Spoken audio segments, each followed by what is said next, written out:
రాష్ట్రంలో చిరుత పులుల సంఖ్య గతంలో కంటే మరింత పెరిగింది. పులుల సంఖ్య పెరుగుదలపై జంతు ప్రేమికులు సంతోషం వ్యక్తం చేస్తున్నారు. అయితే రాష్ట్రంలోని కొన్ని ప్రాంతాల్లో పులిజాడలు కలకలం రేపుతున్నాయి. పలుచోట్ల పాడి పశువులపై పులులు దాడి చేస్తుండటంతో ప్రజలు ఆందోళనకు గురవుతున్నారు. దేశవ్యాప్తంగా 13,874 చిరుత పులులు ఉన్నట్లు కేంద్ర పర్యావరణ అటవీ శాఖ మంత్రి భూపేంద్ర యాదవ్ ఒక నివేదికను విడుదల చేశారు. ఇందులో ఆంధ్రప్రదేశ్లో 569, తెలంగాణలో 297 చొప్పున ఉన్నాయి. 2018 లెక్కలతో పోలిస్తే ఏపీలో చిరుతల సంఖ్య 15.65% పెరగగా తెలంగాణలో 11.07% తగ్గింది.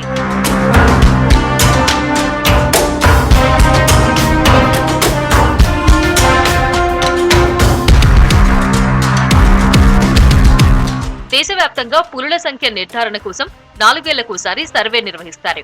రాష్ట్రాల వారీగా పులుల సంఖ్యను నిర్ధారించి అధికారికంగా ప్రకటిస్తారు. National tiger conservation authority, wild life institute of India సంయుక్తంగా రూపొందించిన 5వ చిరుత పులుల సంఖ్య నివేదిక ప్రకారం దేశంలో వీటి సంఖ్య కనిష్టంగా 12,616 నుంచి గరిష్టంగా 15,132 వరకు ఉన్నట్లు అంచనా. దీంతో సగటు సంఖ్య 13,874గా నివేదిక పేర్కొంది. 2018లో ఉన్న 12,852 చిరుతలతో పోలిస్తే 2022 నాటికి వాటి సంఖ్య 7.95% పెరిగింది. దేశంలో 70% చిరుతలు హిమాలయాలు, పాక్షిక వర్షాభావ ప్రాంతాల్లోనే నివసిస్తున్నాయి. మధ్యప్రదేశ్లో అత్యధికంగా 3,907 చిరుతలున్నాయి. ఆ తర్వాతి స్థానాల్లో మహారాష్ట్రలో 1,985, కర్ణాటకలో 1,879, తమిళనాడులో 1,070 చిరుతలు ఉన్నాయి.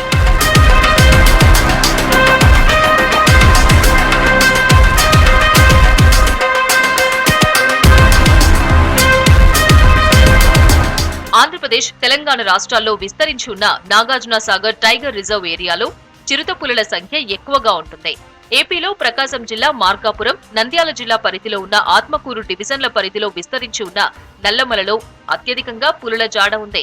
నల్లమల, శేషాచలం ప్రాంతంలోనే రాష్ట్రంలో 3 పులులు ఉన్నట్టు అటవీశాఖ అధికారులు గుర్తించారు. పాపికొండల ప్రాంతంలోనూ పులుల సంచారం గుర్తించారు. సహజంగా ఒడిశా, మధ్యప్రదేశ్, ఛత్తీస్గఢ్ అటవీ ప్రాంతాల నుంచి ఏపీలోని అటవీ ప్రాంతానికి పులుల రాకపోకలు సాగిస్తుంటాయి. మహారాష్ట్రలోని మల్గార్ రిజర్వ్ ఫారెస్ట్ నుంచి కూడా నల్లమల వైపు పులులు వస్తూ పోతూ ఉంటాయి. ఒడిశాలోని సిమ్లిపాల్ రిజర్వ్ నుంచి పాపికొండలు అటవీ ప్రాంతానికి కూడా పులులు వస్తుంటాయి.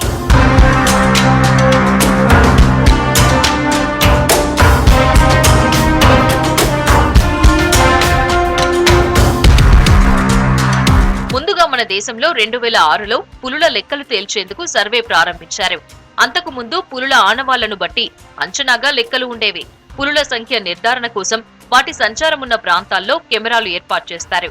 వాటిలో లభించే వివరాలను నమోదు చేస్తారు. వాటితో పాటుగా కాలిముద్రలను సేకరిస్తారు. కాలి గుర్తులను బట్టి పులిని గుర్తించే అవకాశం ఉందని ఫారెస్ట్ అధికారులు అంటున్నారు. దేశంలో ప్రతి పులికి సంబంధించిన ఫోటో, వయస్సు సహా ఇతర వివరాలన్నీ సర్వే రిపోర్టులో పొందుపరుస్తారు. దాని ద్వారా పులికి సంబంధించిన జాడలు ఎక్కడ బయటపడినా అది ఎక్కడి నుంచి వచ్చిందనే వివరాలు సులువుగా గుర్తించే వీలుంటుందని చెబుతున్నారు ఫారెస్ట్ అధికారులు.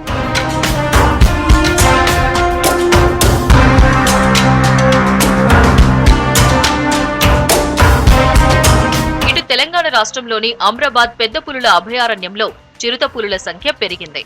రాష్ట్ర వ్యాప్తంగా వీటి సంఖ్య తగ్గుముఖం పట్టినప్పటికీ ఏటీఆర్లో సంఖ్య పెరగడం పట్ల జంతు ప్రేమికులు హర్షం వ్యక్తం చేస్తున్నారు.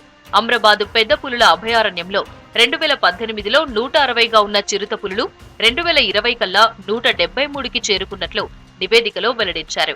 తెలంగాణలోని అమ్రాబాద్ టైగర్ రిజర్వ్ లో 121, కవ్వాల్లో 19 చిరుత పులులు ఆవాసం ఏర్పాటు చేసుకున్నాయి. నాగార్జున సాగర్, శ్రీశైలం ప్రాంతంలో 360 చిరుతలు సంచరిస్తుండగా ఆమ్రాబాద్ లో 173, కవ్వాల్లో 25 చొప్పున ఉన్నాయి. వీటి సంఖ్యను అంచనా వేసేందుకు దేశవ్యాప్తంగా 18 రాష్ట్రాల్లో పరిశీలించారు. 6.41 లక్షల చదరపు కిలోమీటర్ల పరిధిలో చిరుతల పాదముద్రలు, 32,803 ప్రాంతాల్లో అమర్చిన కెమెరాలు, 4,70,00,000 ఫోటోలను పరిశీలించారు. మధ్యప్రదేశ్, మహారాష్ట్ర, ఆంధ్రప్రదేశ్లో చిరుత పులుల సంతతి పెరగ్గా ఒడిశా, ఛత్తీస్గఢ్, తెలంగాణలో మాత్రం తగ్గింది.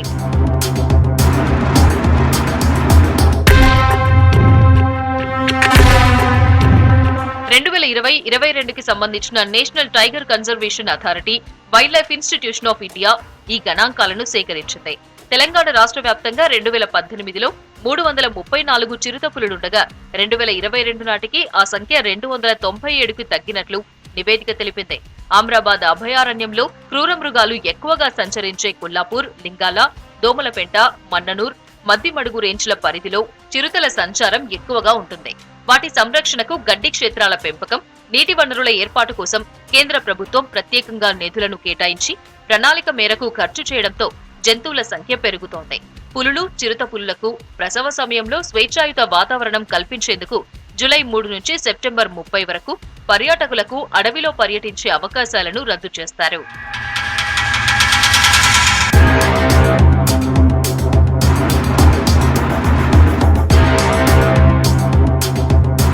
అమ్రాబాద్ పెద్ద పులుల అభయారణ్యంలో వన్యప్రాణుల సంరక్షణకు తీసుకున్న పటిష్ట చర్యల వల్లే చిరుత పులుల సంఖ్య పెరిగినట్లు చెబుతున్నారు ఫారెస్ట్ అధికారులు. ప్రధానంగా అడవిలో వన్యప్రాణుల దాహం తీర్చేందుకు నీటి వనరులను పెంపొందించడం, వేటగాళ్ల బారి నుంచి వన్యప్రాణుల రక్షణకు తగిన చర్యలు తీసుకోవడం, శాకాహార జంతువుల సంఖ్య పెరగడంతోనే చిరుత పులుల సంఖ్య పెరిగిందంటున్నారు.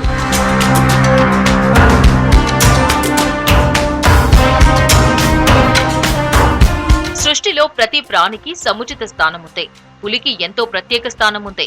పులి రాజసానికి, ఠీవికి ప్రతీక. దాని కళ్ళలో భయానకం, నడకలో గాంభీర్యం చూస్తేనే వణుకు పుడుతుంది. అలాంటి పులుల సంఖ్య తగ్గిపోతోంది. అడవుల్లో స్వేచ్ఛగా సంచరించే పులులు భయంతో వణుకుతున్నాయి. వేటగాళ్ల తుపాకులు ఎక్కడి నుంచి గర్జిస్తాయో, ఏ వైపు నుంచి తూటాలు దూసుకొస్తాయో, ఏ ప్రాంతంలో ఏ ఉచ్చు ఉందో తెలియక అల్లాడిపోతున్నాయి. దేశంలో పులుల సంఖ్య పెంచడానికి కేంద్ర రాష్ట్ర ప్రభుత్వాలు ప్రయత్నం చేస్తుంటే మరోవైపు పులులను వేటాడేవారు పెరిగిపోతున్నారు. టైగర్ జోన్స్ పై ఉన్న నిబంధనలు తుంగలో తొక్కి పులులను వేటాడి వధిస్తున్నారు. పులి చర్మం, గోళ్లు అత్యంత ఖరీదు. పులి మాంసం కూడా ఖరీదే. దీంతో పులులపై వేటగాళ్లు పంజా విసురుతున్నారు.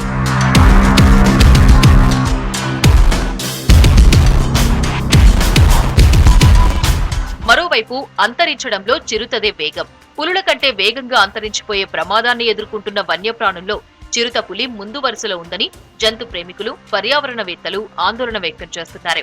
గత 5 ఏళ్లలో ప్రపంచంలోనే అత్యధికంగా, భారత్లోనే ఎక్కువగా చిరుత పులులు మరణించాయి. అడవులు పచ్చదనం తగ్గిపోతూ పట్టణీకరణ విస్తరించడంతో మనుషులు, జంతువుల మధ్య సంఘర్షణ పెరుగుతోంది. జంతువులు, ముఖ్యంగా చిరుత పులుల వంటివి ఆహారం కోసం గ్రామాల శివార్లలోకి, నివాస ప్రాంతాల్లోకి వస్తుండటంతో వాటిపై దాడులు పెరుగుతున్నాయి. వేట, గ్రామస్తుల దాడులతో బావుల్లో పడి విద్యుత్ షాక్, రైలు, రోడ్డు ప్రమాదాలకు గురై చిరుతలు మృత్యువాత పడుతున్నాయి. దేశవ్యాప్తంగా ప్రతిరోజు ఒక చిరుతపులి చనిపోతున్నట్టు నివేదికలు స్పష్టం చేస్తున్నాయి.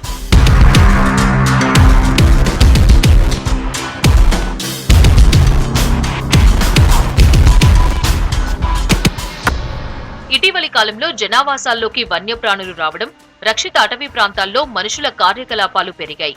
జనావాసాల్లో కోతుల సంచారం సాధారణమైపోయింది. మనుషుల మధ్యకు పులులు, చిరుతలు, ఇతర వన్యప్రాణులు వస్తున్న సంఘటనలు దేశవ్యాప్తంగా చాలానే జరుగుతున్నాయి. ఇలా జనం మధ్యకు అటవీ జంతువులు వచ్చిన పలు సందర్భాల్లో స్థానికంగా నివసించే ప్రజలు, అటు ఇతర జీవాలు ప్రాణాలను కోల్పోవడమో, గాయపడమో జరుగుతోంది. అటవీశాఖ రికార్డుల ప్రకారం తెలంగాణలో పులి, ఎలుగుబంటి, చిరుతపులి, అడవి పందుల వంటి జంతువులు మనుషులపై దాడి చేసిన ఘటనలు నమోదయ్యాయి. దీంతో అడవి జంతువులపై మనుషుల ప్రతిదాడులు, ఒక్కో సందర్భాల్లో వేట కూడా ఉంటున్నాయి. ముఖ్యంగా అంతరించిపోయే జాబితాలో ఉన్న పులులకు ఇది ప్రమాదకరంగా మారుతోంది.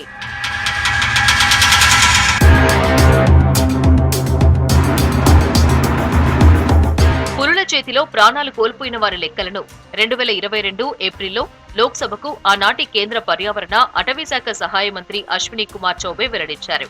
2019-2021 మధ్య కాలంలో దేశవ్యాప్తంగా 108 మంది పులుల దాడిలో చనిపోగా అందులో తెలంగాణలో 2, మహారాష్ట్రలో 56 మంది ఉన్నారు.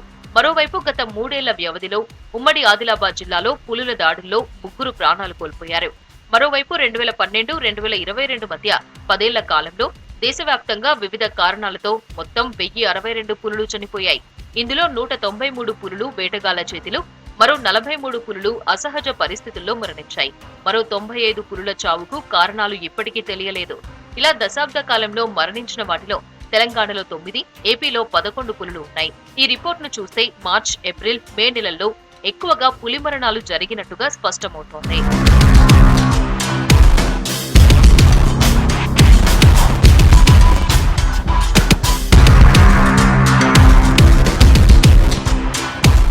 మొత్తంగా వన్యప్రాణుల పట్ల ప్రేమగా ఉండడం అవసరం.